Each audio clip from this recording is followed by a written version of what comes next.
Stand by to initiate release sequencer. On my mark. 5. We're on express elevator to hell. Going down. 2. 1. Mark. Let's rock! Welcome back to the Resupply with me, guy next door.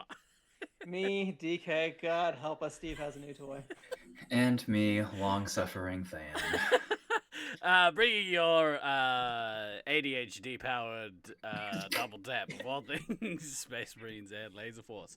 Hi, boys. Nice to see you. You good? You're both up. I can feel your energy. I don't know what the fuck to do with you, Steve-O. Like, 90% of the time, I have no idea what the fuck to do with you.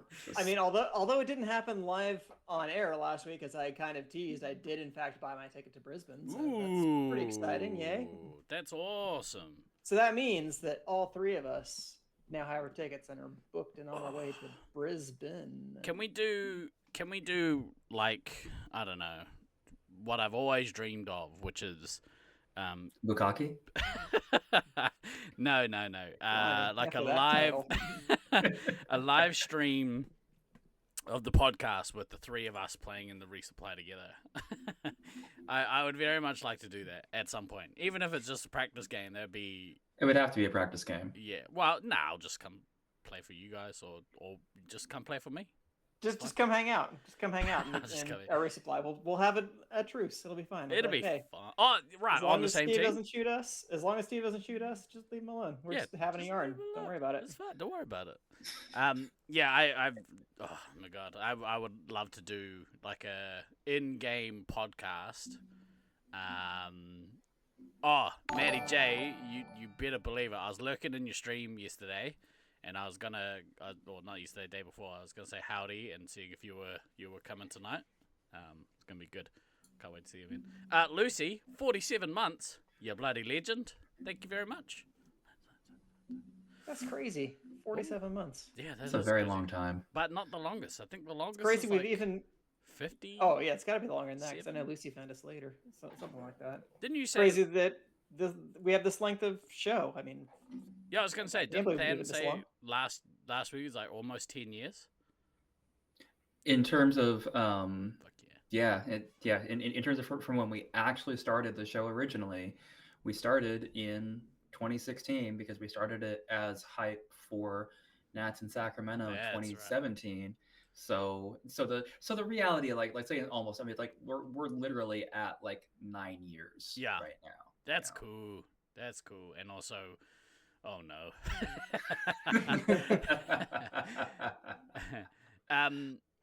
Yeah. Thank you, Lucy. That's very nice of you. Thank you for all the support. Thank you for everyone that supports the channel. You guys are legends. Without you, there'd be no way for me to withhold money from these two. So, we appreciate it. Thank you. Well, actually, that's not true. I could still go on not paying you any money. Probably will. Probably will. That's just how this goes. Yeah, exactly right. Oh, dude, that's cool. You coming to Nats? Yay. Yeah. DK got his ticket booked, and like immediately after that, I got the accommodation booked. Nice. So nice. Yeah, we're sorted. It's gonna be a good old time. The only thing that's gonna kind of potentially, suck a little is our flight, because we're on the same flight. Spoiler alert. Our flight gets into Brisbane about 7:30 in the morning, and I don't think they allow cabin check-ins at Gateway until like 2 p.m. Like I've asked for a 10 a.m. check-in. I don't think it's something gonna like happen. That. Yeah. So there's going to be this kind of gap of time where we're just trying to stay awake and and deal with that portion of things. It'll be fine, I'm sure. It's just I know that no matter how much sleep you manage to get on an international flight, the sleep's not great. Nah. And so being able to grab a couple hours of a couple hour nap in an actual bed is, it's nice. It's pleasant. Yes. You just gotta do the hard reset. Yeah. When you get there. Glader, thank you very much for 56 months, bro. Legend. Absolute legend. So I remember in, I think it was 2008, I want to say. 2008, maybe one of the early ones. Anyway, it doesn't matter. I was traveling with, actually it was a Brisbane net, so it wouldn't have been that. It would have been 06. Yeah, So probably No, 09 then? 07 or 09, one of the two. it Doesn't would be matter. it would be 09 because 07 was Oakley. Yeah. Can't remember. No, it was 2005. There we go. That's a Brisbane Nats year. That's 100% right. a Brisbane Nats. Yeah, yeah, it because was that's because that that's was a tournament I got 0 pointed at. But I That's how I remember remember that. because it was like me and Virus and a bunch of others. But that day we got quite drunk. Shocking. 3 times. Yeah. We got Okay, that part actually is shocking. Yeah, But, yeah.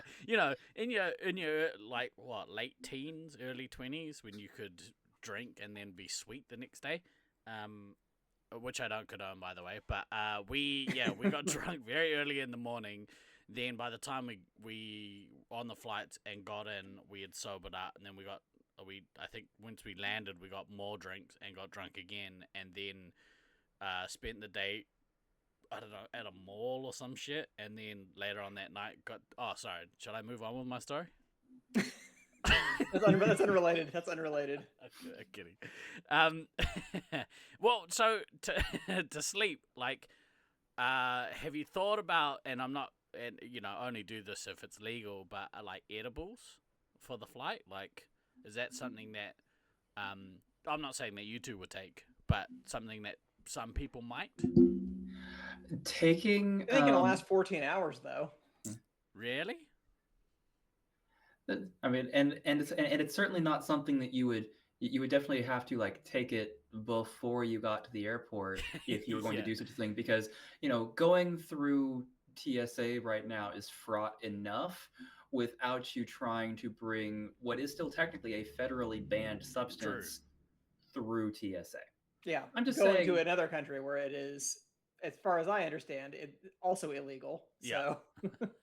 So yeah, in the if anybody listening to this traveling from the US does like to partake in the odd edible or non-edible, as the case may be, for fuck's sake, do not fucking bring that shit with you. Yeah. Oh my fucking god, do not fucking do it. Definitely stuff all 200 milligrams in your mouth as you get into the airport, just to make sure that you're not caught with them. It will make the flight pass much more smoothly. So we thank you very much for all the subscriptions. We're on that hype train buzz. I think Ducky for 58 months. I mean, that's pretty much the longest. a day one. Yeah, Yeah. it's pretty much a day one right there. Yeah. That's so ridiculous. Partly on that note, to backtrack to the edibles at the airport type thing. Not that I would condone any of this type behavior, but I'm just like, do airports technically count as like federal territory or something? Because I'm wondering, for states where marijuana is legal in like the U.S., like California or Nevada Oregon, or Illinois, like, why aren't there cannabis bars like at the airport? Because you'd think so that before you go through customs, right?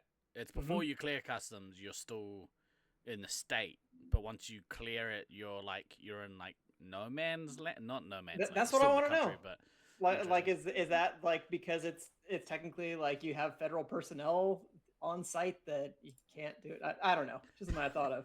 But I don't know if I told you guys, like when I was coming back from Chicago last time, I noticed that like the cannabis amnesty boxes where you're supposed to throw out your cannabis products before you get on a flight were after you went through TSA, not before. God. Like, what? They're like, we didn't catch if you're not confiscating them at customs, then it's like, okay, I guess I'm keeping them then. Well, no, because don't they frisk you at the other end? But no. Maybe. No, like once you're through TSA in the States, like that's it. You can just go ahead and walk onto the plane. Yeah, right. You need your boarding pass and whatnot, but no. I mean, once you get off the plane on the other side. Well, I mean, you don't have to go through customs if you're just on a domestic flight, but Yeah, yeah, true. theoretically for this flight, yeah, Yeah. like you get to customs, your shit's gonna be searched again. Yeah, right. And seeing as how I had enough trouble in New Zealand bringing in turkey jerky, I certainly wouldn't try anything illegal. Yeah, turkey jerky. Fun time on a Saturday night with Josiah. So pilots probably shouldn't be partaking. I don't think, they're allowed to do that.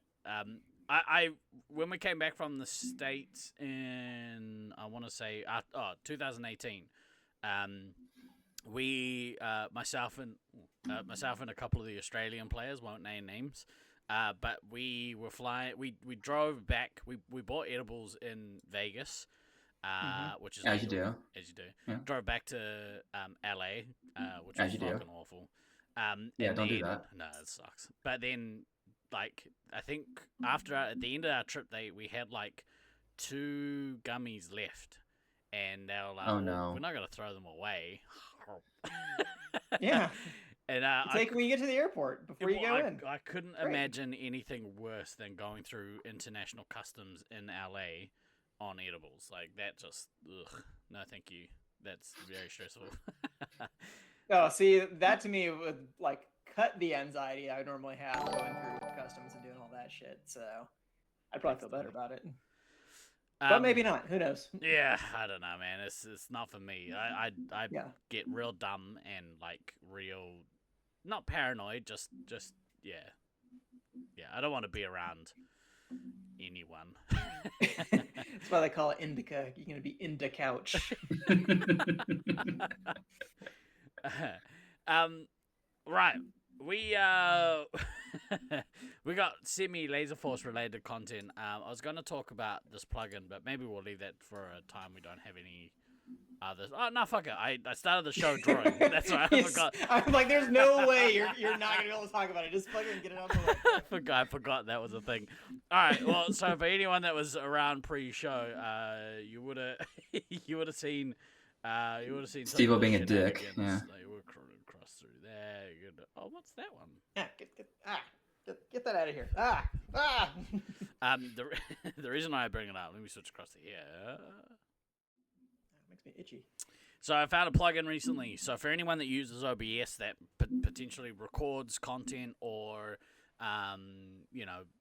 streams content or whatever the case may be, I thought it was quite a cool plugin. So the plugin allows you to draw live in OBS, which is especially handy if you are looking from a Laser Force perspective. If you're looking to do some team planning, it's quite a good tool. If you want the link to the tool, let me know and I'll send it to you. But essentially, you're able to set up, like different colored pens and stuff, which allow you to draw on the map. And it's quite a cool tool for like game planning. Specific, like I assume, DK, that you guys talked a bunch in the lead up to Auckland Nats on Discord. And although we weren't using this plugin, we were basically running things on Roll20, so same software that we used to stream our D&D game, which is genius, and by the whatnot. way. It's such a good use for it. Well, it's like, what do you need? You need a map and some tokens and some shit to draw with. Yeah. That's pretty much what it is. So. Yeah. Where this kind of comes into its own, you can like set up like stamps and shit and whatever. There's always 3 medics in the game, couple of scouts. But where I can send you the color specific tokens. yeah. Well, no, I've got them. I just was in a hurry because I found this just before we went live. Nice. Of course you did. I like the use of this, or the potential use for this in like a commentary kind of setting. Like, if you have people asking questions in chat, for instance, like, hey, look, I've never played the maze before.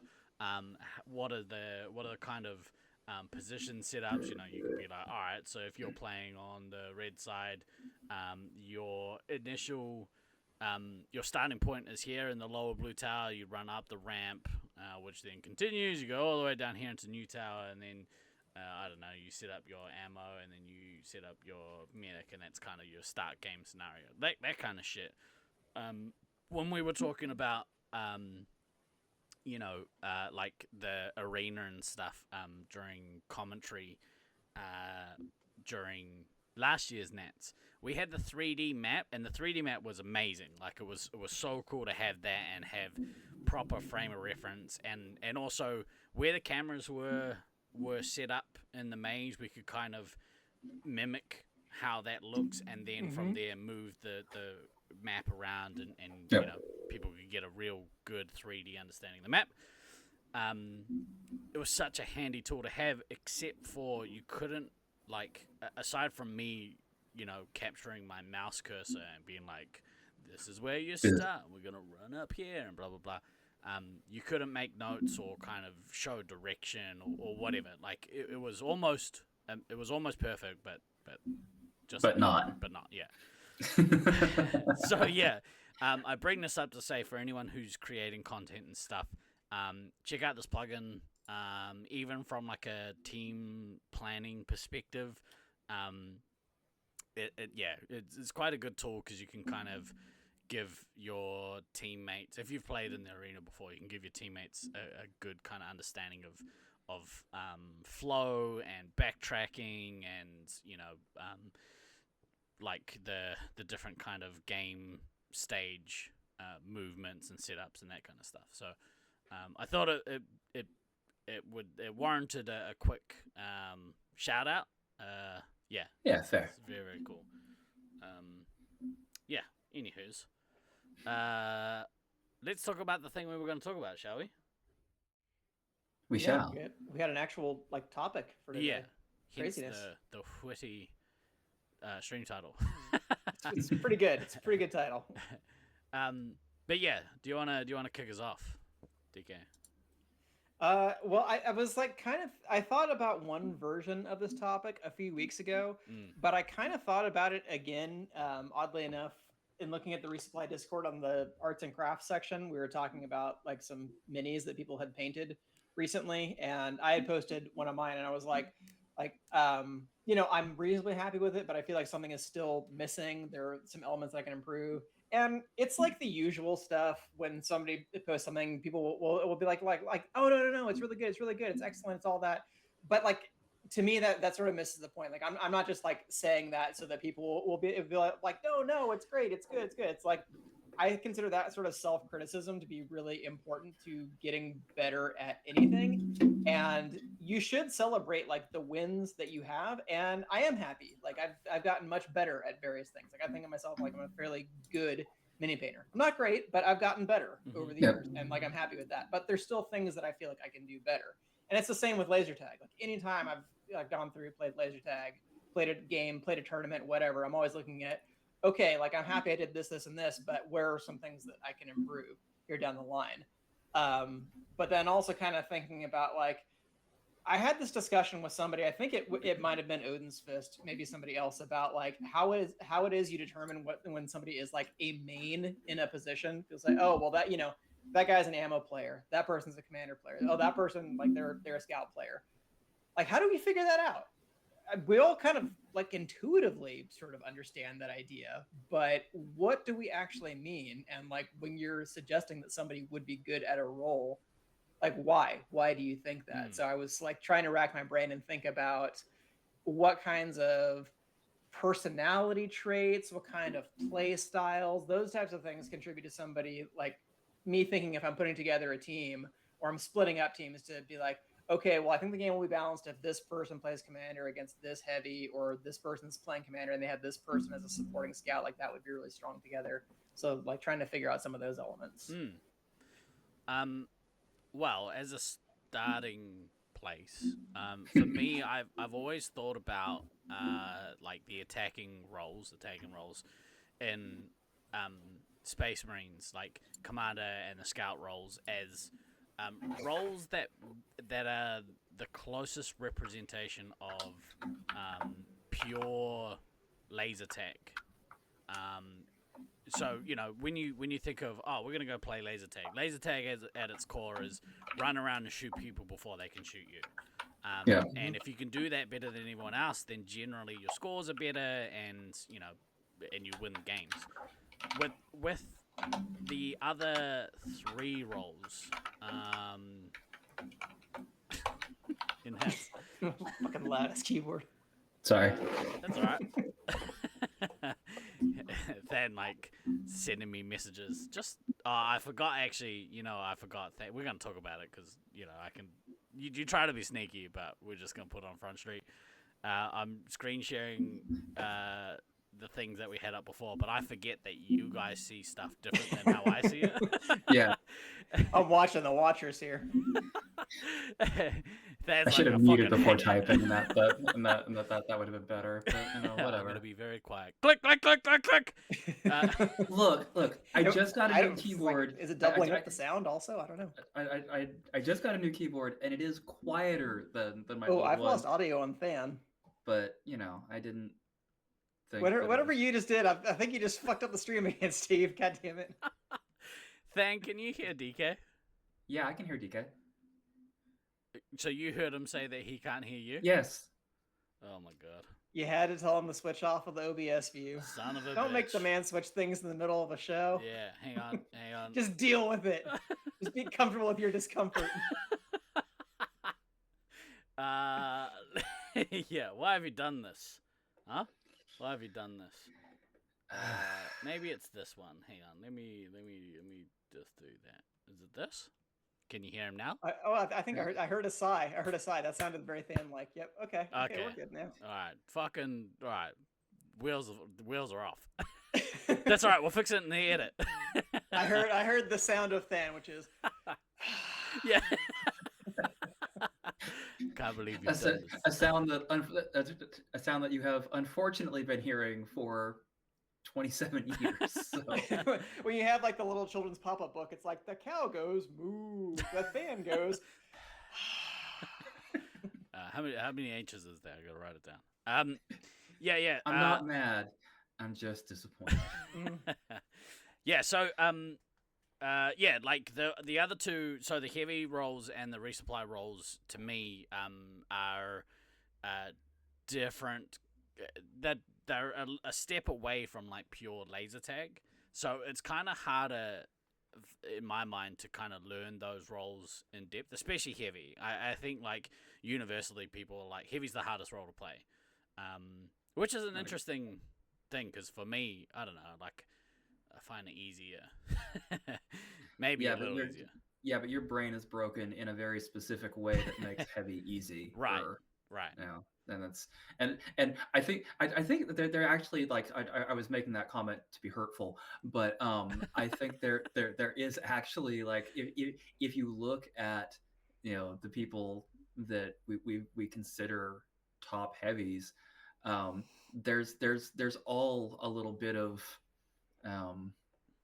spiciness involved there with how their brains function, right, in terms of like, what makes them good. It's like I think there may be a discussion there, which we're having that right now. Yeah. Castle. So so I don't know, for me like I can maybe speak more as to what I think like makes a good heavy specifically. But do we want to get into role specifics now, or do you want to generalize? What a reference! I know you'd like that one, Steve. Oh, so good. Was the leather daddy? Oh, is there such a thing? Well, yeah.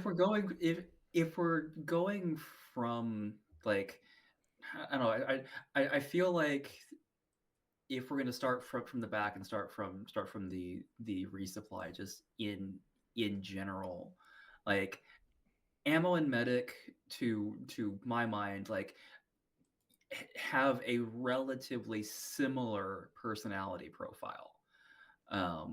There's going to be some differences in that, but the Venn diagram of what makes a good ammo and what makes a good medic is it's not quite a circle, but it's close. And that's interesting. I don't think it's a circle at all. Yeah, I'd probably tend to agree more with DK actually. Well, okay, well, which one of you has all stars in both? Nah, because I'm good at other. Okay, no, fine. I'm Damn good it, that was a suicide question, and I knew it. I'm good at better positions. So yeah, know. fuck off. Without us, you die. No, there's an element with both that I think is highly important, in that both of those positions require just a certain amount of calm. Like you can get away with being being a bit of a spaz in almost every other position. You can't really get away with having panicked moments as a resupply. Like you want your resupplies to at all times be very cool, calm, collected, level-headed. If they're getting pushed around, not becoming chickens with their heads cut off. I mean, obviously sometimes it happens, but in a perfect world, you're looking for an element of zen calm out of both your ammo and your medic. And I think I do agree with that. And I think and I think for me, like that's where the comment, the Venn diagram is almost a circle, because my opinion is that zen calm is kind of the biggest part of what makes a good resupply, because encased in that zen calm is the ability to be keeping track of everything else that's happening around you, in terms of how many doubles has this person got, how many doubles has this person got, where's the game state at any given moment based on what's happening with the arena sounds, how where basically you're keeping track of everybody else, so they don't always have to think for themselves.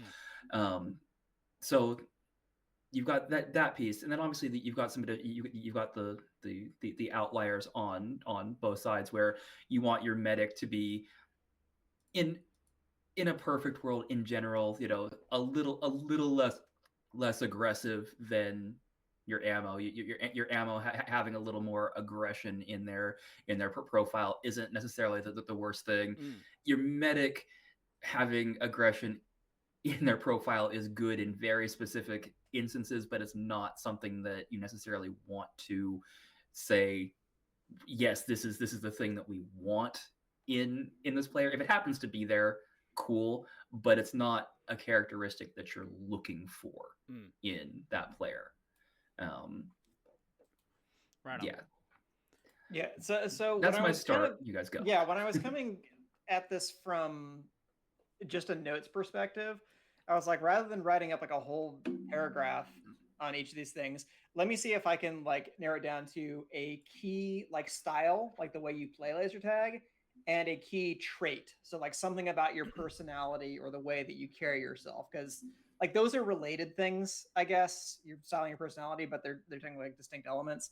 Yep. So like for ammo, I wrote down like the key style I would say is that you're an organized player. Like you don't do things without thinking. Like everything is kind of like gamed out and thought about it. It doesn't mean you can't be spontaneous, because spontaneity is always good in a player, but like you have a good like kind of high level idea of what's the game plan, how you want to execute it, and like keeping track of the flow of the game. Kind of like Dan was saying, right? Like all the other things that you don't want other players to have to think about at a given moment. Like having the ammo think about that, I think is a good thing. And that their key trait they would have is like a sense of responsibility. Like you want somebody who really does like take seriously the idea of the team needs me, the team is counting on me, and I need to do my job properly. Like ideally, again, you want that for all 5 positions.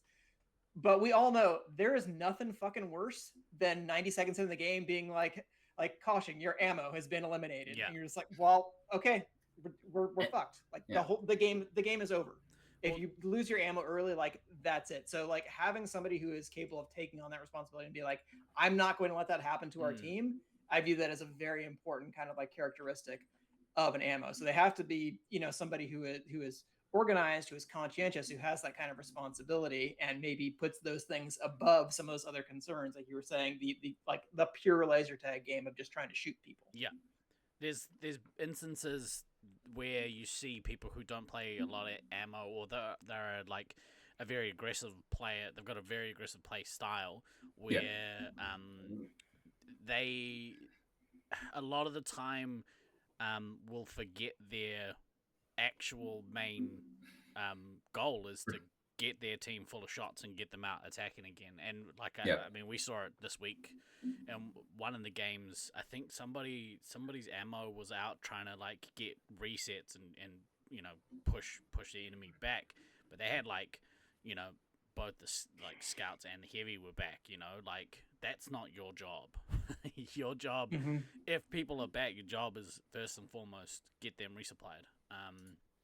With having that understanding of kind of what's happening in that general vicinity. One thing for me, again, as predominantly heavy player, I really struggle being a heavy when I can't trust my resupply to know what they're supposed to be doing. It's such a detriment to me, because then I not only am I focusing on what I'm doing, but I'm trying to direct them as well, and it's over functioning. Yeah, right? Yeah, it's too much. You have to be able to trust who that player is. So yeah, that goes to the traits that you were saying. Like if they understand their role, you as a heavy don't have to think about that. And how distinct do you think this is from organized and responsible as like style and trait? I would say for medic, that I would describe their key style as being cautious, and the key trait is as having patience, that they're a patient player. Now, I don't think either of those things necessarily mean that you're not aggressive. It just means that you know when to temper that, when to kind of like use your judgment and like keep that temperament out. And that, like I said, I'd never medic mained before the Auckland tournament. Basically, the reason that I decided that it would be best for the team if I played medic is because I do know that all 5 of the other guys on the team were all like super good, competent, aggressive players. In terms of like who is going to be able to most effectively kind of hold back and be cautious at the right moments to trust their teammates, I'm just like, well, like I have kind of the most experience, so I kind of like trust myself to be cautious in those scenarios. And it is because I'm on a team where I really do trust the other 5 players to make those correct plays, that I'm, like you said, you're not going to overfunction. Because certainly there are moments just in like social games or whatever where I draw a medic where I'm probably going to take more shots than I otherwise would, because I'm just like, well, if no one else is going to shoot that fucker over there unless I do it. So I guess I'm going to go shoot this heavy right now. So like, I shouldn't be doing that. It's not my job, but I kind of have to. But you still need to like measure that out, be patient, like take shots when you can, but know when you can. Like, don't be mutilating with a scout. That's stupid. But if you can get a cross shot, if you can get a reset where you're not going to be hit, any of those kinds of things, like that's great. I think about a player, like the most aggressive medic players that I see, I think about like Applesauce and Meds. Neither of them are afraid to take shots. Like they are not. They will definitely take shots when it's called for. But they're both smart enough and they're both patient enough to know when they really shouldn't be taking those shots. Whereas I know plenty of good, experienced, excellent players who I don't see them really like holding back from those shots. Maybe they would in a tournament situation, but it's like I haven't seen enough on social nights. So I'm like, you're not really a medic main. That's not like what your particular set of virtues are. Yeah, right on. They're very specialized roles. And again, like I think we've mentioned this, like the secondary reality of like in a perfect world, your ammo is really the beating heart of your team, because they at least in my mind and the way I try and play it, they are the ones who are keeping track of the most amount of things. Obviously there's give and take with the heavy, because there has to be, Heavy sometimes Heavy's going to have more perfect information on certain things at other times, but yeah, you need somebody at ammo who can keep a lot more in their head, basically, and that frees up everyone else to have to keep less in their head. Yeah, like it doesn't have to be the ammo, but I would tend to agree that it kind of makes the most sense because the ammo can gather more information than the medic can because they can move more freely. They don't have to be as cautious with their lives, but they don't have so much responsibility for holding down an area, carrying out attacks, managing the entire defense against enemy 3 hits, any of those things, that it just kind of makes the most sense that they're going to be in a position to gauge and make some of those decisions. Yeah. So if you have a player who has that good sense of responsibility or who can be a good leader in key situations, I think that is definitely helpful to have an ammo. Like I would much prefer among the two to play ammo over medic, but there are situations where it's going to work better the other way around. And doing like I should just like clear out front that I think that every player should learn every position, and I think anybody who's running a member night should encourage everybody to play every position 100%, like practically every week if they can, because that's how you figure out what you're best at, but it's also how you improve the things that you're not super good at. I would say like the main drawback to the way things used to run way back in the day in Sacramento was I felt like it was too easy for people to get pigeonholed when we were just running league after league after league, that it really did become that's an ammo player, that's a scout player, that's a heavy player. And part of that had to do with how we were breaking teams at the time was it was just based on raw score rather than on MVP points or anything else that was subjective. So it was like, well, yeah, the players who never scored any points, of course, they're going to get shunted into resup, and then it becomes a self-reinforcing prophecy because they're never going to score any more points if they only play resup. Yeah. So everybody should practice everything, and that's the only way people are going to get better. But even within that, like you can look for certain kinds of traits if you have 6 players who are maybe all very good, but it's like, okay, but what is going to be best for the team overall if we can like maximize our strengths that way? Just to add on as well, like, I like the thought process behind, like, if you've got a competent ammo who's able to kind of have that wider picture or that plan in their minds, it means that they can be less reliant on a heavy to go on a base run, like, especially in a maze like Brisbane, because, both the bases are downstairs. Generally, people aren't downstairs, so if you've got a competent resupply tandem, they can actually go by themselves and get the bases and not rely on the heavy also coming down to, like, protect them or whatever. I quite like that. I know, like, Russ and Tom were quite good at that, as a tandem. They work really well together. They didn't maybe have the best week in Brisbane, but maybe. I'm sure if they had enough time to play the field, they would have gotten better at it. Yeah. But that was always an advantage. And I think it may be the case because I think about, some of the great Brisbane teams of the past, and they were rather different. Like I can't think of a time when any of the Brisbane teams, I would say, had the ammo playing that leadership position. That's because they usually had Rusty and Trad playing 3 hits. Yeah. So you didn't need it because partly most of the time the Brisbane Resup didn't have to do anything other than give them shots. Like they would be left alone by most teams for most of the games. It's like, okay, well, we'll sit here when Rusty comes back, we'll give him shots and lives. But now that we have a little bit more parity in the community and teams have gotten better overall, I don't think there's going to be a lot of situations where you can just throw your, I don't want to call them dead weight because it's like they were still great players in Brisbane, but it's like you can't just throw any players in there and be like, oh yeah, you just play resupply, be fine. Like you actually do need to think about those positions. Yeah, for sure. Cool. All right. Well, what do you want to tackle next?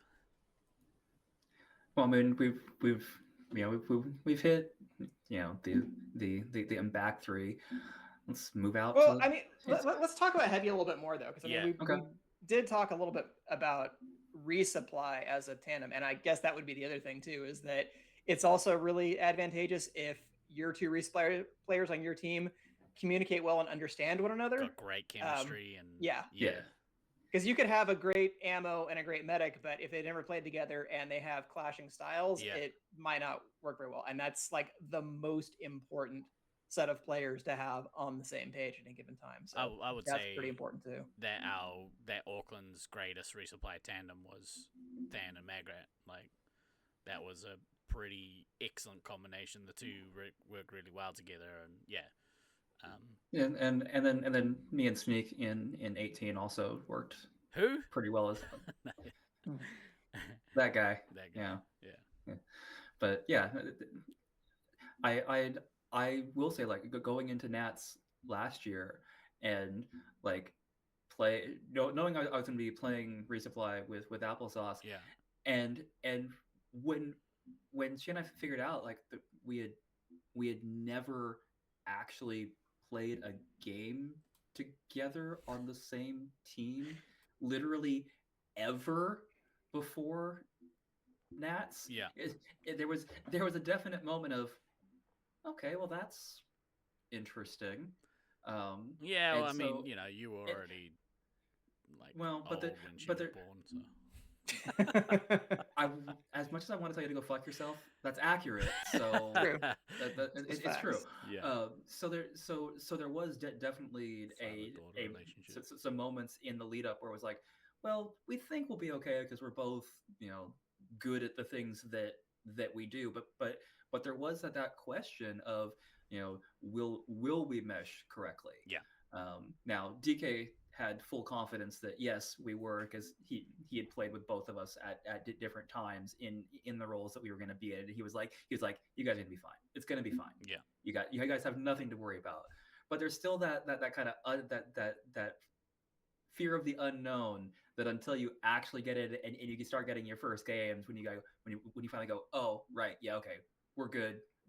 Yeah. We're you know, we have stylistic mesh. Yeah. As far as that goes. I think the other kind of one of the other qualities in a resupply, whether ammo or medic, that needs to be there is a willingness to either adapt / subsume part of your own playing style to make it work better with your resupply partner. Mm-hmm. Like they're of anything on the field, playing resupply, and more specifically medic. I mean, you need to do it as an ammo as well. But there's definitely points at which it's like, oh, okay, well, I need to play this. You know, I need to play slightly differently, because if I play how I think or how I would normally play, then this mesh is not going to work correctly. So there's a certain amount of ego death you have to have as a resupply to kind of mesh in correctly at times. So Can yeah, I add to that yeah. as well? Like, your ability to be able to take shit from people, like I would say at best to take criticism, but at worst to take abuse, which, you know, there's no space for abuse in our game, but it happens. Like, you know, unfortunately, the resupply can become the first punching bag, or the punching bag of the team, which is shit. Yeah, and I will give you my does philosophy happen. right now. Unless they run into enemy fire on a constant basis, it is never the medic's fault. You don't get to blame stuff on the medic. Like, Yeah. if But the you- medic's having to make too many decisions, that's on the rest of That's y'all. right. Yeah. And but, like, you know, unfortunately, because of, I think, the ego that comes from, like, from hyper competitiveness. Like, usually hyper competitive people have ego, like some sort of large-ish egos. And Well, when we get into Commander, I'll talk about that. yeah.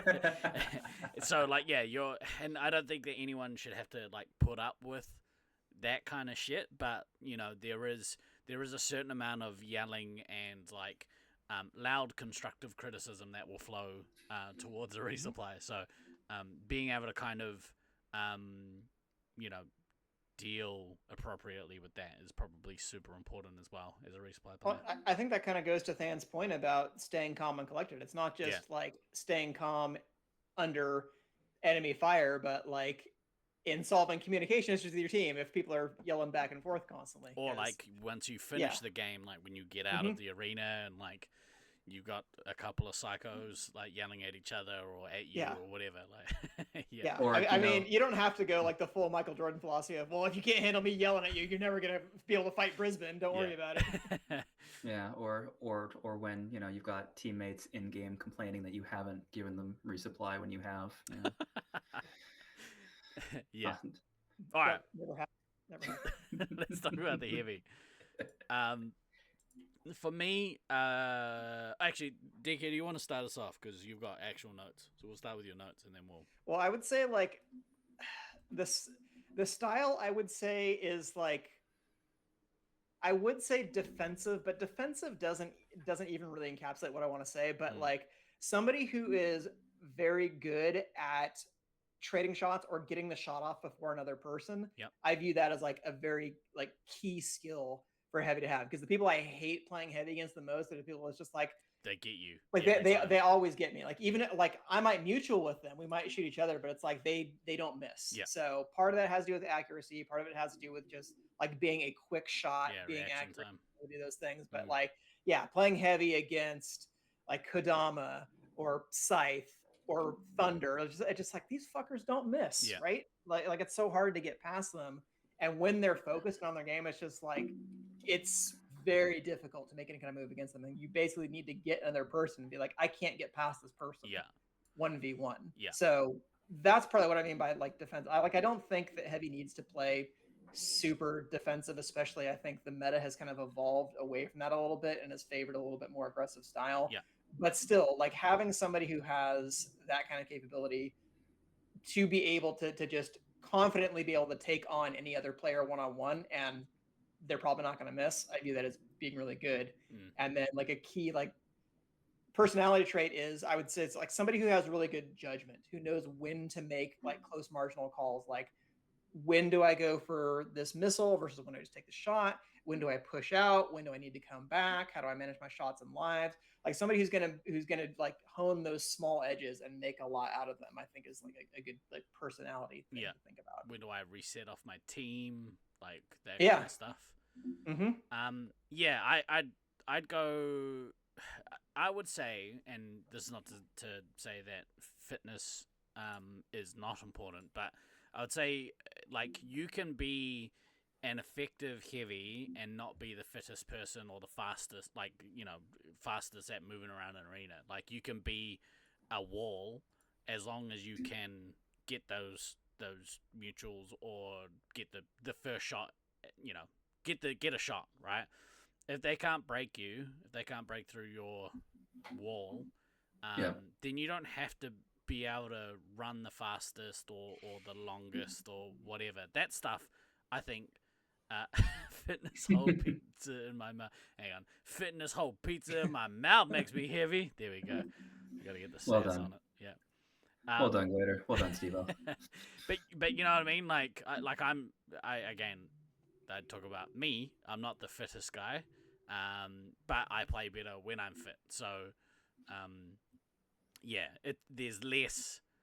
It only makes you better if you're fit. But like fitness isn't going to make you worse at any of the Space Marines positions. It's like, but right, some are maybe a little bit more demanding cardio wise than others. Let's just say that. Yeah, but that kind of ability to your reaction speed, I think maybe heavy is the most important for that.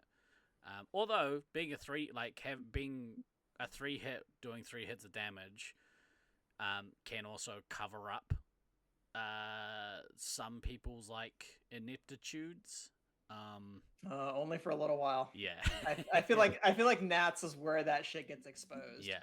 Because like that might fly on social nights. Someone who's getting like a chronic 0.75 hit differential at commander or heavy, but then it gets to tournament time and you realize real quick that it's just like, oh yeah, you shouldn't be giving up those dumb trades. Yeah, that's where I blame my resupply. It's easy. But I was thinking about like earlier, and you're right. I think the archetype has changed for heavy. Like back in the day, it used to be not, turtle. Yeah, like not a stationary position, but definitely you usually play back a little more. And the great heavies kind of did that. Like Ducky was a wall. Tragedy was always he was always fast, but he was also a wall. Thunder, like these like old school great heavies, weren't the fastest around the arena, but that's kind of changed. Like you look at Kodama play now. Kodama's like fast, quick. Yeah. Everything is fast, and same with Taipan. Actually, Taipan in recent times, because he's always kind of been that aggressive player, but he's I don't think taken. of him as fast though. Like he is very aggressive, I agree. Yeah, but I yeah. don't think of He's- and not to say that he's like slow, Yeah. but if you ask me like who are the fast players, like I'm probably He's not not going on to the put list. Taipan. Right. Taipan And is neither is Thunder, and that works fine for them. Yeah. They do great playing like a slower, Beast. more deliberate style. Beast was kind of like Beast was a fast guy, but not the fastest guy, and fuck, just they are efficient with their movement in such a way that it will just fuck you over completely. Is Yeah. pretty much Yeah, how but that like goes. Basil, Scythe, Ghost, Loveland Ghost. Yeah. So King Jarrett, Brothers. the King brothers. Like if I think about like name a fast player, that's who's gonna come to mind for me. Like Yeah. they're zipping around all over the fucking place. Yeah. Jackal's kind of like that. I remember trying to track Jackal at the end of one game at random draw in Syracuse, and I was just like, I'm a 40-year-old man. I'm not going to be chasing this kid around. Bye. I think I got around two corners where I'm like, oh fuck, he's gone. I don't know where he went. I would say that also, like, heavy doesn't have to, but I think a lot of the time, does show like good leadership qualities as well. Because, and again, we'll get there in a minute, but like you look at those the scouts and the commander, they're usually in most cases their mindset is run around, shoot people. Although maybe that meta's changed in the last 10 years as well, with sort of zone kind of zone defense, or what am I trying to say? I think it just kind of has to evolve because as teams get more optimized for playing a particular style, like any kind of small edge or exploit someone can come up with is going to push it a little bit more. Because like, right, if you have the other team attacking constantly, then yeah, having a defensive heavy makes a lot of sense. Someone who can probably hold off 2, maybe even 3 players if they're positioned correctly. That's a big asset. But if you're playing a little bit where players are covering a bit more space, if you can free the heavy up to attack, like, oh my God, it's fucking terrifying to have the enemy heavy come after you, because unless you have your own heavy back to stop them, like then you're going to need to coordinate a team defense, and that pulls so much attention away from like what you need to do as a resupply. Like that's one of those things as an ammo of having to split your attention to, I know I need to be up to resupply this player, but if someone doesn't shoot this player down right now, no one's going to get resupplied. So I have to hope that I can get that player down and then resupply my person, or I have to like do it in a very specific order. So it's a lot tougher. So it's like the heavy kind of has to be defensive because they're going to be the best at that by default. But every free second that they can be doing something other than defending their own resupply is like hell for the other team. So you want to put your team in a situation where you can do that. That's what made like the trad rusty heavy commander combination so potent, was like they would just pound the shit out of the opposition and get quick elims. They were so efficient at doing it, and like and it's not like they would both rush you off the start, but Trad was good enough to not lose too many, like gain enough lives and shots at the start, keep the enemy commander out, and then put the pressure on the other team. They had that perfect kind of version of the old meta where it's like it's just the constant rotation that as soon as the commander's back, the heavy's out. The heavy's right there. And then vice versa, and the heavy's doing these kind of like short little probing attacks while the commander gets filled. And because Trad, like you were talking good. about, Sorry. Go ahead. I was just gonna say, because Trad was so good at the parts that he was playing, eventually he would, he'd be out, and then Rusty had enough time to fill up enough, and then come out, and now you've got them both attacking. Like, there's no coming back from that. But sorry, I talked over you. No, that's fine. I was going to follow up on what you said about like that can also be a position where people show a lot of leadership because of that judgment component.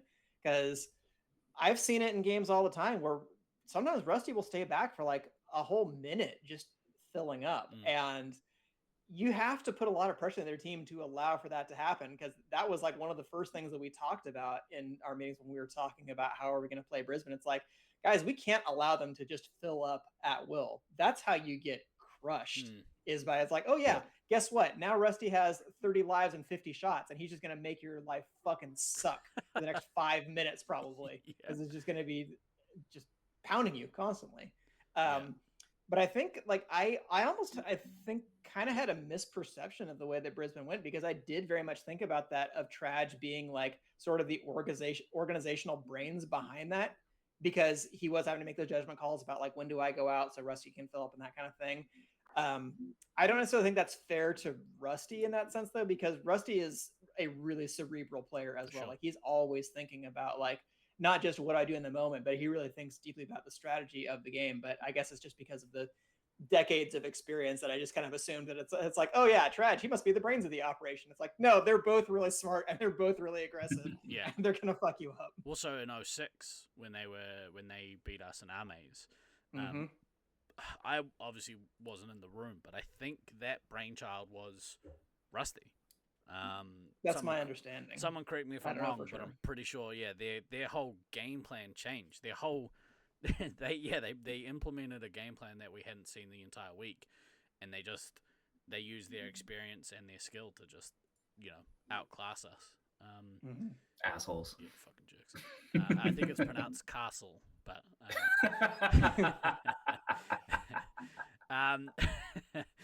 But yeah, I also, just to touch on the heavy as well.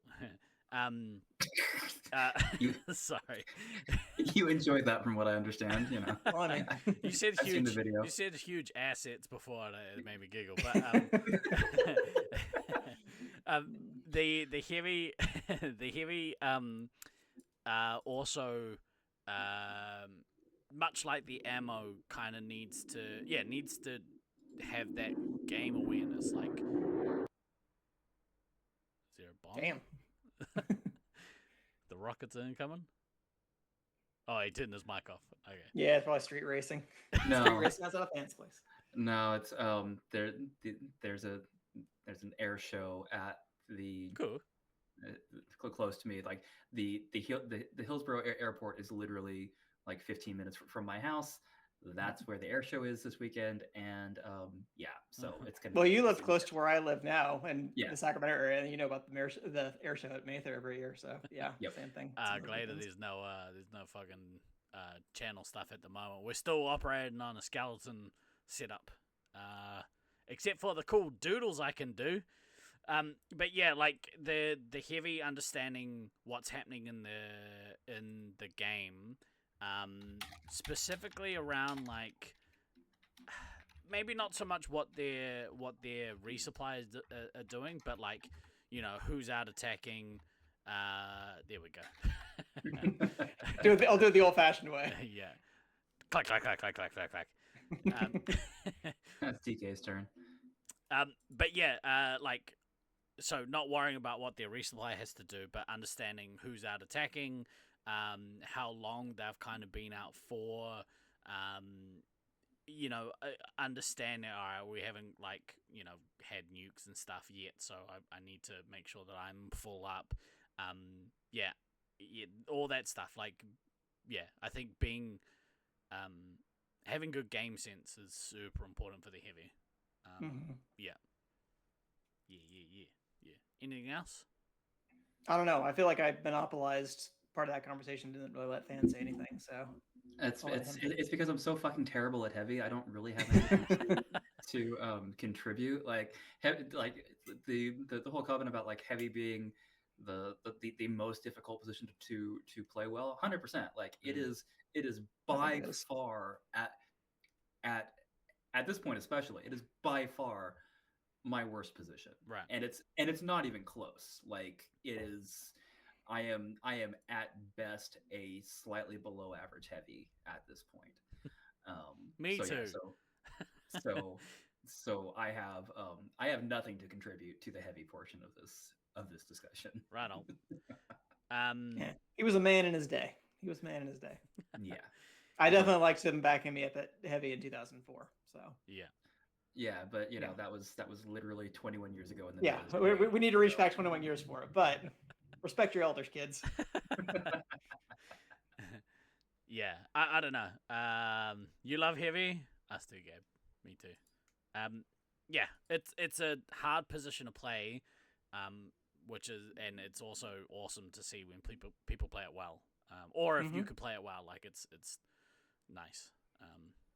Yeah, that's what I love heavy. All right, let's talk about your man's a heavy. He sure is. He was one of the greats too. Which vexed me to no end. Because I thought you know what? I thought I was pretty good, and then I was thinking about it recently. I was like, was I good at it, or was it just nobody else wanted to play it, and actually I wasn't that good at it? No, you were. We'll see. Little column A, little column B. Yeah. I mean, but real talk though, like you got that All-Star heavy in 2018, right. deserved in my opinion, and like that was against some of the real heavy hitters who were out there. Like whatever, you can say that Brisbane had to split their votes, whatever. I don't care. You still got enough votes in like a really tough field. A shout out to Beast as well, because he, I've been playing heavy for a long, long time, but he took me aside at the start of that tournament and was like, "Hey, see this line, see that line." I was like, "Oh, fucking yes." He's like, "Yeah, this is what I do. Go here, stand here. You can see there. You lock down this area." I was like, "Oh my god!" And yeah, because of that, I was able to play good. Ducky was a legend though. Ducky was an absolute beast at heavy. Well, even as recently as the Auckland tournament, I'm telling you, because I had the privilege of reffing upstairs that quarterfinal that you played against US East, like you were a huge difference maker because you fucking had the upstairs on lockdown that game. That was your last gasp for glory before before I died. Yeah. Yeah. Fuck, that was brutal. All right, let's move on, shall we? Let's go to Scout. We'll leave Commander for last. Yeah, let's leave save Commander for last. So for me, the key style for a scout, like if I'm identifying who's going to be a good scout player, I want somebody who's sneaky. A sneaky player makes for a really good scout. Yeah. And like the key trait, the personality trait I want is that somebody who is inherently like a supportive person. Like they don't necessarily have to, like they want to do well, but they get a lot of satisfaction in helping other people succeed. Because a lot of times when you're a scout, you're not going to be necessarily getting the glory. Sometimes it's like, oh yeah, your role is to pick one out of the enemy heavy so your commander can get them down in one shot and potentially get past them. Like that's not great. That's not a really gloried type role to play, but it's pretty important. And like if you can take satisfaction in the fact that yes, the commander got in and got that meta kit, in part, not to take away from the commander skill, but in part because I took that pick out of the heavy. So like if that makes you feel good, then that's going to be good for you, just for your mentality as a scout. Yep. I'd add persistent in there. I like a fast twitch player. For me, so looking at like those names that you mentioned before, all of those players very fast. I like a fast scout. They can be all over the place very quickly. They got good stamina, so they don't, get tired. And yeah, being sneaky helps because it means that you can probably take a couple off of a 3-hit, or if you've got rapid fire, you could, put 3 into the back of a 3-hit before they turn around and get you. But yeah, like, I guess like, depending on the maze. So like in Brisbane, because, I think a lot of us are in the frame of mind of, all right, we're playing Brisbane, so let's be there. Yeah, they can be in the places you need them to be, and they will like lock those areas down. Yeah. I also want a scout who's patient, because this kind of ties in with some of the other pieces around, what DK said around, this as a scout, you're not going to necessarily be getting the glory of the high score and all that.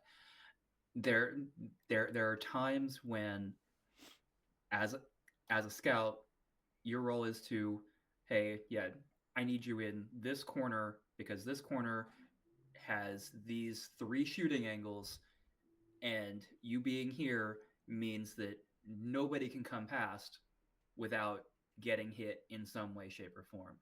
But you need to have the patience to not leave that spot.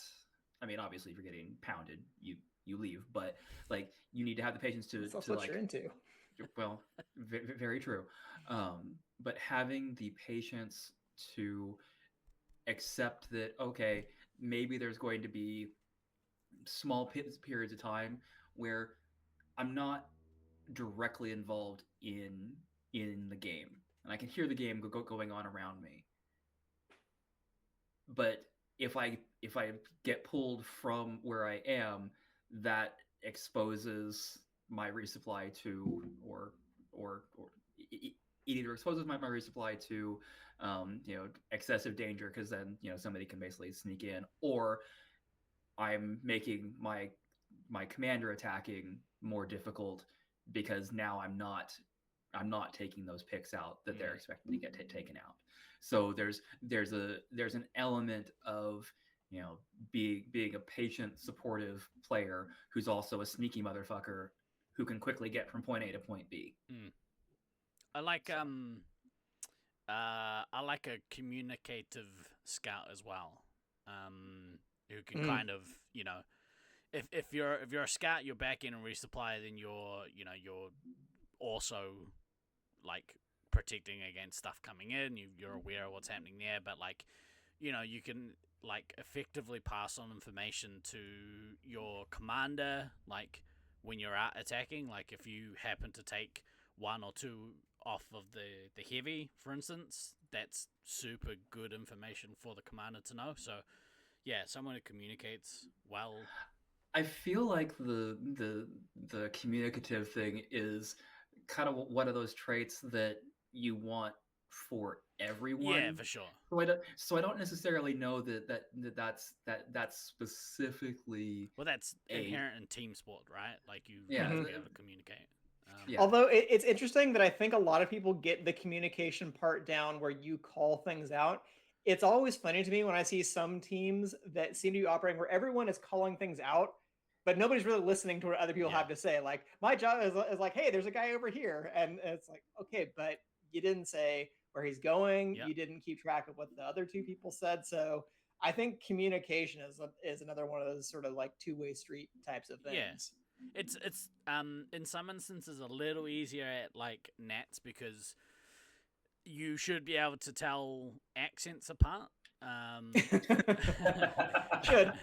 You should. But stuff like that. Like if I hear in an American accent the heavy is down, it's probably not someone talking to me unless it's I'm on one of your 2 teams.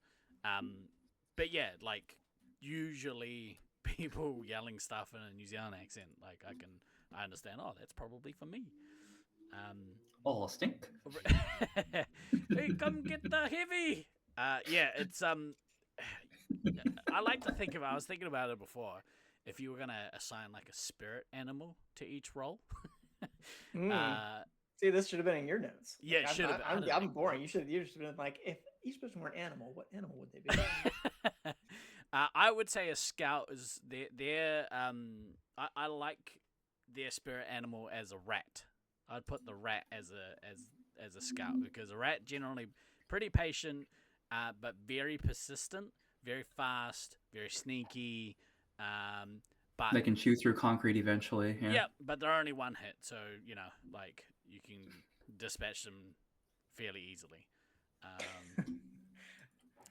Poor rats. Yeah. I'd say rat. I'd say like the heavy is like a bear, a big scary bear. I mean, makes sense. Yeah. A bear, a gorilla.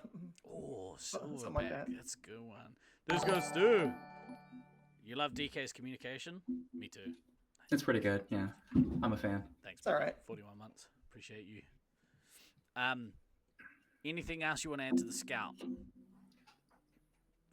Personality traits. I don't know. I guess when I say sneaky, like sneaky doesn't have to mean quiet per se, but it's like Or when slow. to take.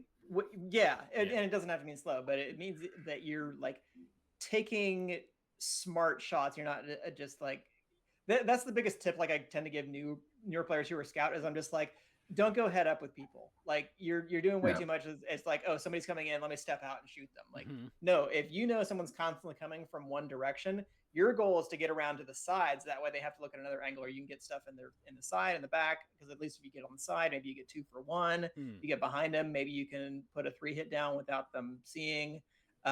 Maybe you can get sneaky medikits like Hoodlum winning medic killer multiple years as a scout. Like I don't think anybody other than Hoodlum has like mained as scout and had multiple medic killer awards. Like maybe other people have done it once, but I can't think of anyone else has done it. Snookums maybe, basis. but that's going maybe way back.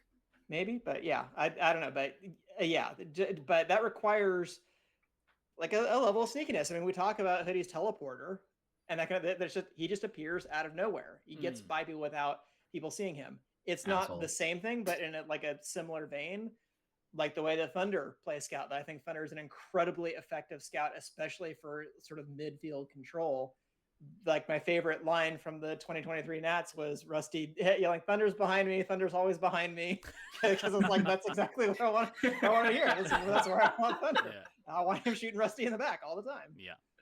I'd say the ammo was like a honey badger. That's maybe the ammo spirit animal, honey badger. Yeah, but the ammo has to give a fuck, and honey badger don't give a fuck. That's true. Okay, well, we're gonna rethink on that. Hunter's where you don't want him to be. Yeah, he's the anti-American Express Visa. Fuck, what was it? Which credit card was that? I don't know. Nailed it. Everywhere you want to be. I don't Visa. Know. Who knows? It's What's a really in your wallet?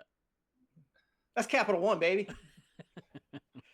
God, too much of like Headspace is like built around American advertisement campaigns. Like that is not healthy. We have all this technology. We have the sum of human knowledge. And what have we fucking done with it? I memorized fucking Capital One commercials. Yeah. Give me a break. What does every kiss begin with? Okay. That's right. Hey, jewelers. Yeah. A blowy? Yeah. Dinner. Oh, you said begin with. Sorry. Yeah. Sorry. Yeah. Maybe it ends with that, but you know. Tongue, baby.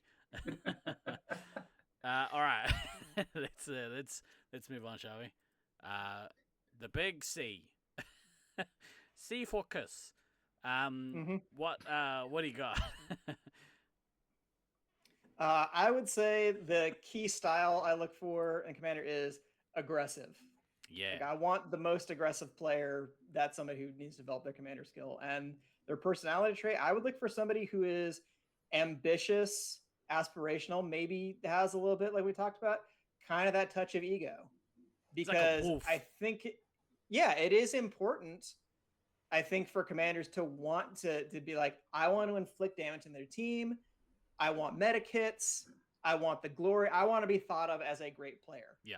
And I don't think there's anything wrong with that. No. Like people talk about all the time how, everybody coming into the NBA draft, the NFL draft or whatever, to say like, I want to be the best basketball player, the best football player, whatever in the world. And, outsiders are just like, yeah, whatever. You weren't even the best player like in college. How do you think you're going to be the best player in the world? Look at all these other great players ahead of you. But to make it to that level, you kind of have to believe that. That's you right. have to like approach things of I want to be the best. I'm going to do everything that I can to be the best. Yeah. Like back in the day, back in my prime, that was like how I wanted to think about playing Commander, and that was like really important for internalizing that kind of thing. And now that I'm older, I'm more cautious. One might say, has maybe lost a little bit of that fire. Like that's maybe not my ideal thing. But I look at players who have been great at Commander over the year.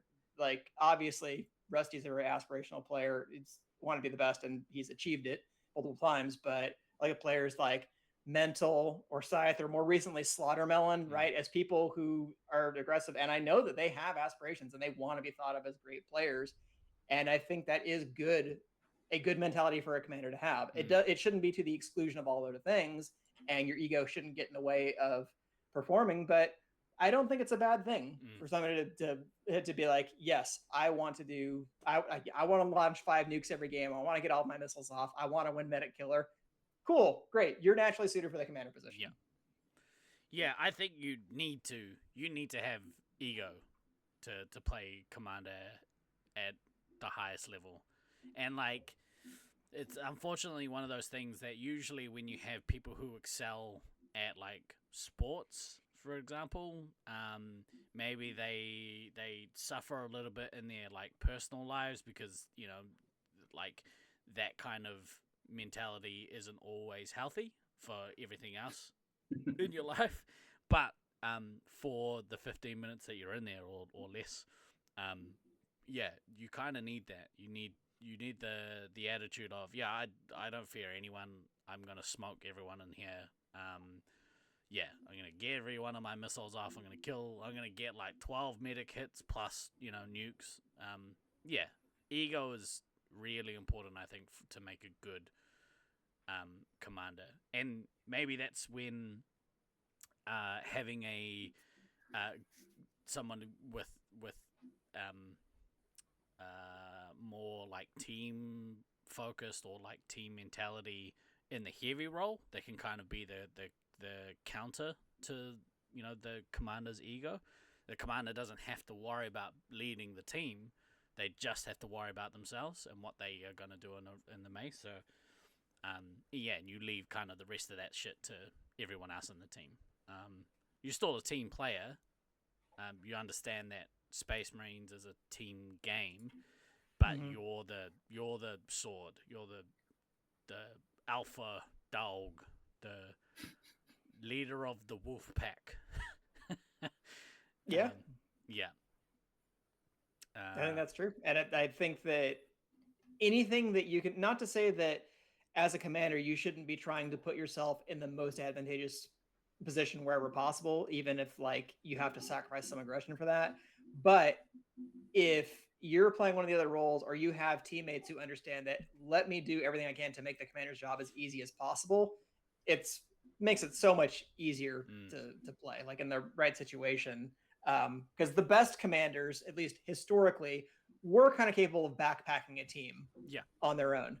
But if they don't have to do that, so much the better. Like there's no reason that anyone should have to do that kind of thing. And like I said, as we've gotten a little bit more parity and we have way more like super top quality players than we used to, because there used to only be, you know, a half dozen of those type of players in the world, but now there's a lot more who can backpack a team into the right conditions. But yeah, if you don't have to force them to do that, it makes their life a lot easier. Yeah, and it also means that they don't, like, in some instances you'll see commanders, really good commanders, start fucking hell. This fucking cat, I swear to God. They'll start to resent their teammates, you know, because they're like, why isn't anyone as good as I am? That kind of, I think maybe that's the, like, where you overstep, like. Yeah, that's always that's one of the kind of one of the interesting balance points when you're trying to build a team and trying to get like everybody's personalities to synergize together correctly. You know, you can definitely have an instance where, you know, maybe where potentially your most talented commander isn't the best person for the team because they have that attitude around, you know, I am so much better than the rest of my team, and why does the rest of my team suck? I'm looking at you, Auckland, early 2000 with trips. But he was more like, he was very good. It just he wasn't the kind of person to think about others. Very specific. Instance. That's why I loved playing with Virus. Like, Virus was like a super talented player and very aggressive, but was also very like team focused. Yes, 100%. There's a reason why, you know, things did get better when some personnel changes happen. Yeah. Trying to get. But yeah, over the there is always that risk with having a player who is ego driven. Which again, I mean, DK, you're right. Your commander does need to have a little bit of ego on them because they have to, but it's really easy for that to go too far into the the rest of my team sucks and now I'm gonna try and totally hero ball everything because obviously my team sucks. And then it gets worse because you're telling your teammates to do things that they're not capable of, because it's like, well, look, they're not gonna be able to do the things that you're doing in game, not because they're not as good as you, but because we only have one commander on our team. So you're not going to have 5 other commanders to help you out. So if you want your scouts to help you, you need to give them more specific directions than just be better. Like, hey, I need help covering this area, or hey, I'm having trouble breaking past this heavy. Can you make sure you take a pick out of their shield, or that kind of thing? Like having that ability to be a tandem, because when you try to start asking people on your team to do more than they're capable of, and you try to do more than you're capable of, that's when you get into bad situations. Even the best players in the world can overextend themselves. Yeah. Just quickly, while I think about it, just going back to scouts, do you want 2 scouts who are the same, or do you want them to be slightly different? I prefer them to be slightly different. As with resupply, the ammo medic, there's a Venn diagram where there's a decent overlap in their skill sets. I want my 2 scouts to be a Venn diagram where there's an overlap, but I do want them to be slightly different players. And the reason that I want them to be slightly different players is that having that difference basically adds an additional layer of possibilities for what you can have the team do. Yeah. If the player profiles are too exactly similar, then you do start running into certain limiting factors around, oh well, we can't actually necessarily do insert XYZ thing here because really neither one of these players can actually do that thing. So yeah, if there's the option, and that's the other key with this is we're obviously discussing this from a perfect world scenario of we have our choice of who is going to go and do the thing, and building a hypothetically perfect team from within the player base that we can draw from. And that's not always the case. Like sometimes the team that you've got going to now, it's like, well, these are the 6 people who can go.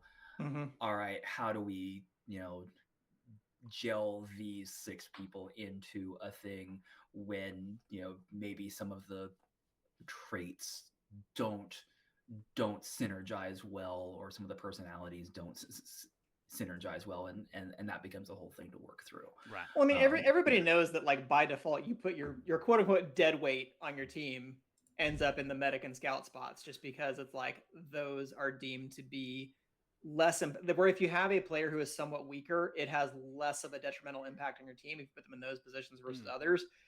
But when you see the difference between teams that have lesser ranked players or dead weight in those positions versus teams that have highly competent scouts and a highly competent resupply, like, it's a night and day difference. Yeah. They're specialized for those roles. Yeah, for sure.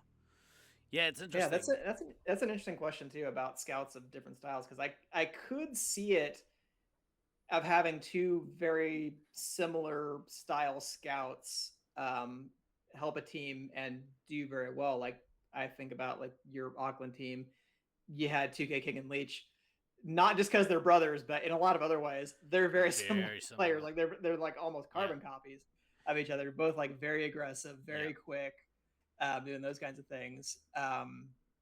And some of the Brisbane teams, I think, were like that too, where they just you had 2 really aggressive scouts. But yeah, and thinking about like the team that we had in Auckland, where Thunder and Snuffles, I think, are 2 of the best scouts in the whole game, but they They're are very different. Yeah. And part of the reason we wanted that pairing was specifically because we had Snuffles synergizes with Slaughtermelon so well, and the two of them on the attack together, and we want to maximize that as much as possible. So pairing them with Commander and Scout is perfect. And then for Thunder, it's all that midfield stuff. It's like all of the little dirty work stuff in the game. Yep.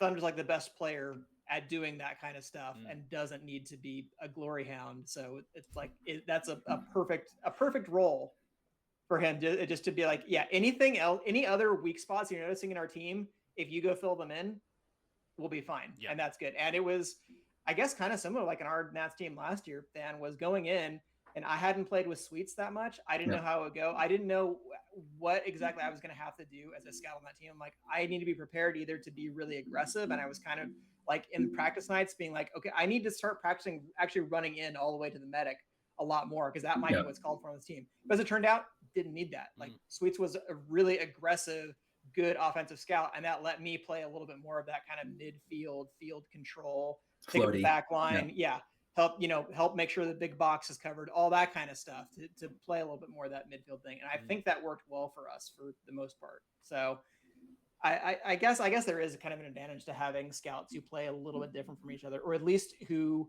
get their timing a little bit different. Because like that was always kind of our game philosophy too, was I would try to get filled up pretty early because I knew that Sweets was going to be on the attack from second one. So like by the time he's ready to come back and get resupply, I'm probably full or close to it. Yeah. So I can move to another position that's more advantageous and let him get filled. Yeah. So it's interesting because I was thinking about the King brothers as well.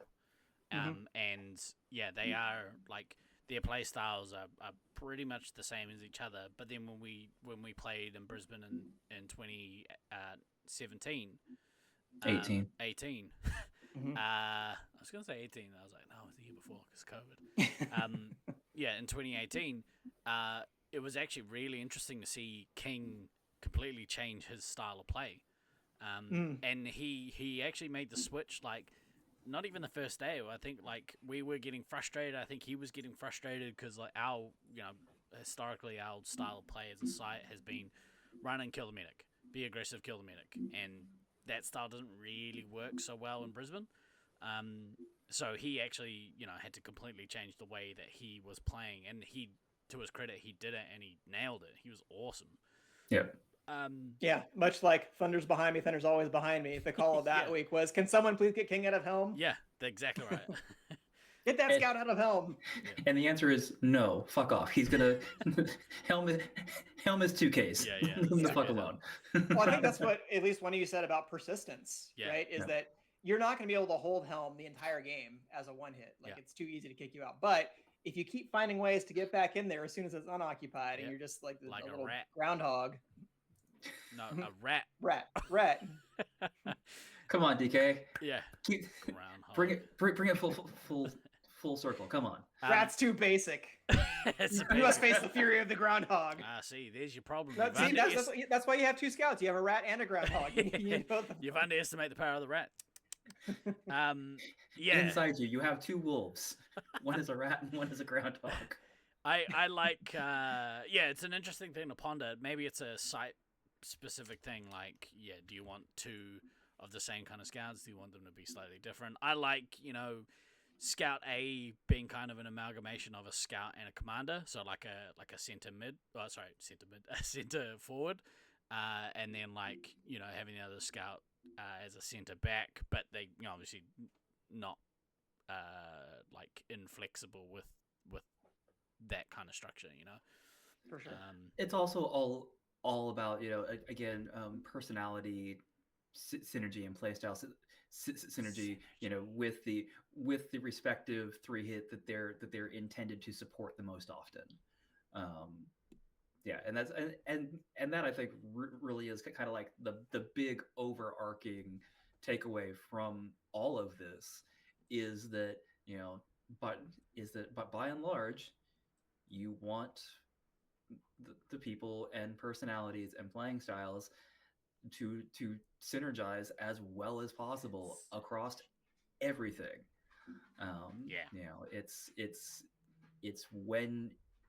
it's when you can make that happen correctly that the magic happens.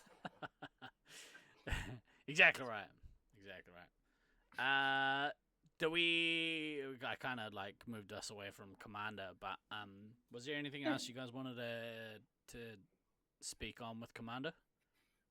No, I mean, it's one of those things that Commander is actually kind of a simple position in the sense that it's like, yeah, that is pure laser tag. You just need to be better at shooting everybody. Yep. It just happens to be that it's also one of the hardest because that's where the best players tend to play, and having like the best players in that role is ideal. So it's like, sure, it's simple, but you still need to be really, really good to do it effectively. Yeah, I agree. And like, that's just at like a base level of being good at the role. The other stuff, like game awareness and all that kind of stuff. You want that in everyone. A lot of these traits are universal, but aside from the traits that a good laser tag or Space Marines 5 player needs to have or should have, I think so. I agree. Commander's kind of simple in theory. It's the most straightforward. I think is probably the best. It is the best way to put it. And just because it's the most straightforward doesn't mean it's the easiest. Yeah, it just means it's the most straightforward. Time your nukes better, like time your nukes well, know when a missile, like all that sort of shit. Like, it's not taking anything away. I don't want to like have fucking messages in my well, obviously, inbox being like, obviously Malcolm thinks that we're all full of shit. Yeah, so it's fine. Yeah. Well, I mean, think him. about it. He's just being an asshole. Than's gonna go off and play soccer soon, and like it's kind of like keeper. Like a keeper in soccer, it's theoretically it's a straightforward role. What do you have to do? Just put your body in front. Don't let them score any goals. Score a goal. Yeah. Like, okay, that's simple in theory, but like that's a lot of fucking pressure, and you need to be really good at that in order to effectively like pull that off as a team. So just because something is simple in concept, spoiler, I am really good at it. Yeah. In case you're wondering. Yeah. There you go. And if you fuck it up, it ruins the game for your whole team. But also true. But like you'll also probably find somebody else to blame. So yeah. 100%. Oh no, I it's like before it gets past me, it has to get past the whole rest of the team. So yeah, no, I 100% always blame my team when I let goals in. That's right. That's not the case in any way, shape, or form. I very much blame myself like constantly for ego errors. Yeah, which is sometimes I think kind of the flip side of that commander ambition / ego is sometimes you do either have to be willing to like step up and take the blame if something didn't go wrong, or it's like maybe that's just kind of your personality that you're always going to feel like, oh, I should have done more in that situation. Like honestly, that's why I always find it difficult to play commander, because anytime that we would lose, like I would put it on myself. I'm like, that was my fault. Like if I'd played better, we would have won. And I still really enjoy playing commander under the right conditions. It's just A, I'm older, and B, like because I don't get to play every week, it's tough for me to maintain that confidence. Like if I were playing every week, I would probably have more confidence going into a Nats of like, oh yeah, I know how to do this, this, and this. But like now I can do it. It just takes me a little bit longer to get back into it. Maybe so it's like confidence. Confidence is a great trait, but I guess that's sort of hand in hand with ego, maybe. But yeah, confidence. Yeah, I think ego is sometimes what we call it when we think that the confidence is like unseemly or maybe it's overconfidence. But I think some level of ego is good. Or it's like my high school English teacher said, it ain't bragging if you can do it. It's valid, yeah. And they slammed the mic down and walked out of the classroom. Those damn Jesuits. We don't say that. Okay. No. What's that slang for in New Zealand? Yeah. I don't say that. I can't believe you would say that. Yeah. All right. Any final thoughts? I realize, it's still 4 months away. I guess it's not quite. I guess it's not even 4 months away at this point, because it's actually like less than 3 now. Jesus. Yeah, it's like 2.5. Jesus, that's coming up close. I'm really looking forward to actually like seeing a whole bunch of people in person. Yeah. At the end of July, beginning of August. Because it dawned on me. Yeah. in the when I was initially making the ticket purchase, and then again when I was booking the accommodation, it's like, oh yeah, it's gonna literally have been like 7 years since I've seen some of these people, because the last time I saw some of these people was in 2018. Yeah. Like all of my Australia New Zealand family, yeah, 2018 was the last time I saw all y'all motherfuckers except for Steve-O. Like Steve-O's the only person that I've seen in person since then. So yeah, I'm definitely I'm so looking forward to seeing people, which again, I know coming from me is not something you're always used to hearing me saying. I'm actually excited to see people, because therapy works. yeah, there's definitely yeah, we'll just leave it at yes.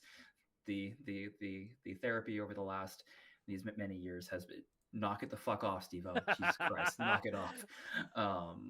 It has definitely been helpful and necessary. Knock it off, Steve. You fucking asshole. What are you doing? That's a thumbs up. Okay, that's fine. That looks like a penis. I was gonna draw one, but I don't want to do that. Dude, there's gonna be so many fun things. That man's gonna have difficulty walking. I was drawing Sneak. Yeah, there's so many fun things that are going to be happening that week. I can't wait to watch Frosthammer be a stand-up comedian. Bomb! I can't wait to watch Frosthammer. Bomb. Nah, he's gonna nail it. He probably is. Yeah. But it's but because I'm hurtful, because hurt people. That's right. I'm saying that watching him bomb is gonna be funny. We'll have probably had enough drinks that it'll be really funny, even if it's not that funny. Yeah. We'll laugh anyway. Well, and then I mean, and you're right. In all seriousness, he will probably kill it, and it'll probably be awesome. Yeah. And having a room full of lasers people and other interlocked community people to like be to bear witness to his stand-up, probably his one and only stand-up comedy appearance ever, because I'm just not seeing him voluntarily wanting to get back on a stage to do comedy terrified. again. That's fine. Yeah. That's gonna be fun, and just the fact that we're once again, we're all booking at the same caravan park again. It's the best. I say again, It'll be a really good time. I didn't stay there in 18, but I'm there this time. I think this might be the fourth time for some of us staying at that holiday park. Maybe the third or fourth, doesn't matter. It'll be a third for me for sure, because yeah, I've stayed there the other 2 times I've been in Brisbane. Dude, that sounds right. But yeah, it's just getting us all into a place. So we've got we've got easy post daily shenanigans that can happen. I mean, it's both good and bad. Yeah. There's a good time during the day and leaves all the evenings free. It's gonna be games and sneaky beverages and I don't think the beverages are going to be that sneaky. They're not gonna be that sneaky. I'm just going to throw that out there. I don't think the bevies are going to be all that sneaky. Yeah. So. But yeah, it's gonna be a hell of a good time. So if you haven't already bought your flights, you might want to consider doing that before the end of May, because they're only gonna go up from here. But man, you don't want to miss it. It's gonna be sick. I may have seen a sneaky look at the logo for this year. Ooh, nice. Yeah. I will say, just as a side note to people who are thinking about buying flights, even with inflation over the years and all that, this was actually the cheapest ticket to Brisbane that I've bought of the 3 times I've been. So actually, things are not, like, I'm not going to say it's a cheap flight, but relatively speaking, they're not that bad right now. Yeah. Like, you can probably get one for under $1,500 if that is $1,500 US, if that is a priority for you.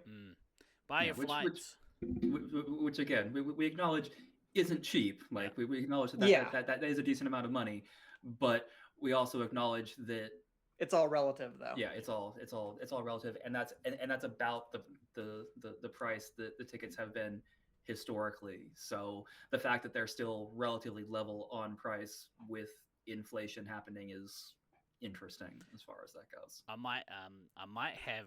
So my mum's got like a motorhome, like a big old like Mercedes camper. It's possible that I might have use of that for the week. We are going to be out of caravan parks. So. Yeah, yeah. Although it's not actually that cheap to park them there. Like I think the accommodation is what, like, for the cabin about somewhere around that amount for the week. It was $2,000 it's like 2,000-ish Australian, I think. Yeah, it was 2,200 for a 2-bedroom cabin for me and DK, because the larger ones obviously. We are old. We need a place to retreat to where it's quiet, so that all you young whippersnappers can keep partying, and we just need to be the fuck away from you sometimes. I need 8 hours of ugly sleep a night. Yeah. I think it costs like $700 to park the motorhome there for that same amount of time. I'm like, that's brutal. I mean, yes, but when you say that it's like literally a third of the price to park the camper versus renting a cabin, like, again, it's all relative. It's relative. Yes, $700 is a lot, but it's not $2,200. That's right, but like it's not split, obviously. I can't split it amongst people. But unless you have some other people stay in the motorhome. Well, so that might be doable as well it might be a doable thing if somebody needs someone to stay.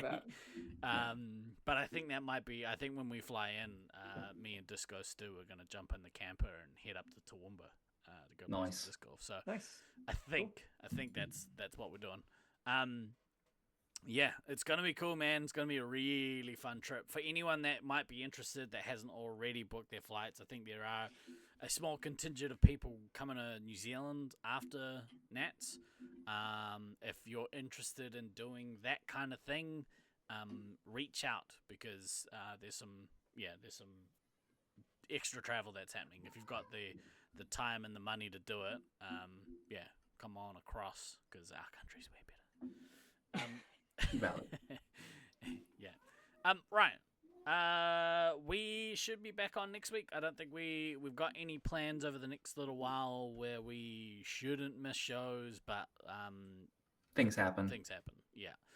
We are real close to Nats. We're rounding some corners, and we're starting to think about, the dinner service is about to get served, right? And then once the dinner service is over, the cabin gets tidied, and then you begin your descent. So we're just about to start on our chicken or beef, and then we'll be starting our descent into Nats. So super exciting.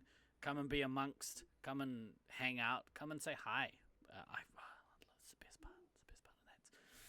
But for this week, I've been Guy Next Door. I've been DK. And I've been Than. Always remember you ordered the salmon. That's good. Always remember to enjoy your food poisoning. Backtrack, kids.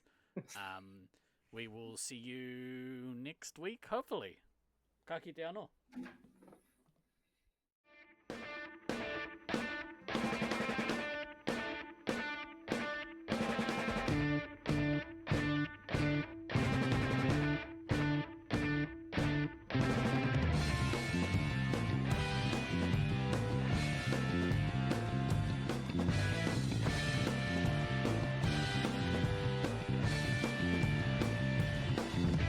I've been throwing daggers in the night. I've been chasing all the stars, stealing all their lights. The cut so sharp, cut so deep. If they seem to hit their target, it must be what we reap. 'Cause you don't know what I know. You don't feel the way I feel. All these places I wanna go makes me wonder if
together.